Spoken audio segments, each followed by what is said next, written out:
Welcome back to Mass Appeal. It's time for Savings Appeal, and today we're joined by Dylan Bond. He's the owner of Bond Financial Services, and he's here to share tips on planning your retirement. Dylan, it's always a pleasure to talk to you, but it's always a little bit disconcerting because there's so many things that you need to think about. There are. Just when you think you got it all under control, there's about 6 or 7 different things you haven't thought of. So today we're talking about one of those. It's taxes in retirement. Right.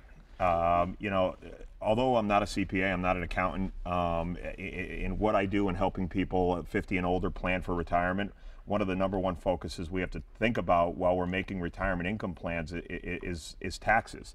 There's so many different ways that taxes can sneak up on you in retirement that if you don't know where to look and how to think about them, you could be paying a lot more taxes throughout your retirement than you should be. So how can you set yourself up in such a way that you're not getting hurt by taxes? Yeah, the #1 thing I think a lot of people don't understand when they get to retirement, if they're collecting Social Security, if you're an individual in retirement collecting Social Security that has $25,000 or more in income from other sources, you're going to have to pay tax on half of your Social Security.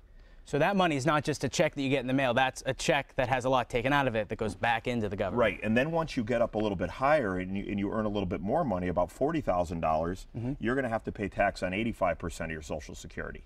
Oh. So you really have to understand where you're going to take your income from. If you're in a position where you're going to have a pension and Social Security, you're almost destined to have to pay tax on your Social Security for the rest of your life. So what we try to do, if we can get people earlier in life, around 50, 55, and start thinking about what can we do now to create other types of income sources in retirement that might not be taxable, whether it's using Roth IRA conversions or using other tax-free strategies out there, we might be able to create some level of tax-free income in retirement that people can use above and beyond with their Social Security and not affect the taxation of their Social Security. Let's talk about some of those pockets of money, because a lot of people say, oh, I don't need to think about financial planning because I don't have a lot of money. But when you think about it and you start adding up different pockets of money that you have, it does come out to a good amount. It does, and again, there's so many different ways to look at pockets of money. One of the most important ways I think people need to think about is there's tax-deferred money like 401ks and IRAs, and there's after-tax and tax-free money being Roth IRAs and cash value life insurance, things like that, whereas after-tax money would be non-IRA type investment accounts. You need to have a balance of both, because if you grow all your money in a tax-deferred account and you have no other source of income or assets at retirement, then you're going to be always thinking about how much tax do I have to pay if I need to take a lump sum withdrawal out of that retirement account. Now, Dylan, let's just back it up a little bit. Tax-deferred and non-tax-deferred. That means for tax-deferred, you don't pay taxes on it right now. Right. Within like a 401k, if you contribute to a 401k, the money goes in before taxes. It grows tax-deferred, but when you take it out, all of that money is taxable. And the more you take out in any given year, you're going to be in a higher tax bracket, so you'll pay more tax. I understand. Okay. So it all depends, and you need to make those decisions whether if you want tax-deferred or taxed accounts. Yes, we talk a lot about this at the seminar we do, 7 Fundamental Ways to Not Outlive Your Money. We do them on a weekly basis, and we have them coming up next week and actually through April in Ludlow.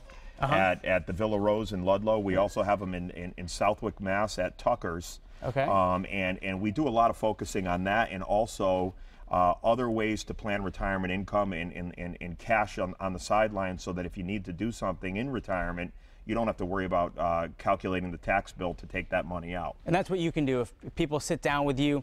If at first it's just a pen, a piece of paper, sometimes a pencil, and they bring you their stubs and what they make, and you kind of explore with them. Right. The #1 commitment I make to everybody on a first meeting, it's about getting to know each other, to make sure that we're thinking the same way, and to look at what they're doing now, and to find out if what they're doing is what they think they're doing. A lot of people own accounts and they don't know how they work. They don't know how they're being charged fees. They don't know how what kind of risk they're taking.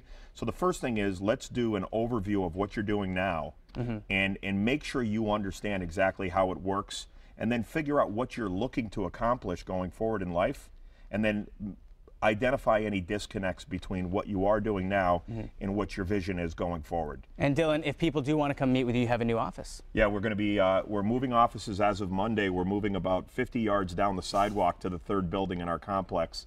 It's going to be 175 Dwight Road, Suite 301.